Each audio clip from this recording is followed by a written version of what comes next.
Canning mistake number 3 is not adapting your recipes for altitude. Now, if you happen to live at an altitude of under 1,000 feet, you don't need to worry about it. But all canning recipes are geared for that altitude of under 1,000 feet. And you'll often see that canning recipes say adjusting for altitude. Now, there's 2 basic ways to adjust for altitude. One is if you're pressure canning, it's the weight on your canner. If you're over 1,000 feet, you need to use a 15-pound weight for pressure. If you're under, then you can use a 10-pound weight.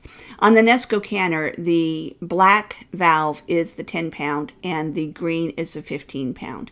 But obviously you may be using a different type of canner, and you just need to make sure you use the right weight when pressure canning. Now, when water bath canning, you adapt for altitude by processing your recipe for a longer period of time. If you've watched any of my videos that are water bath, you have often heard me say that this recipe calls for a 15-minute processing time, but due to my altitude, I need to add 5 minutes, so I am processing it for 20 minutes. And I'm going to include a link to an article about how to adapt canning recipes for altitude so that you'll know exactly what to do based on your altitude. Because obviously the higher you go, the more time that you need to add on.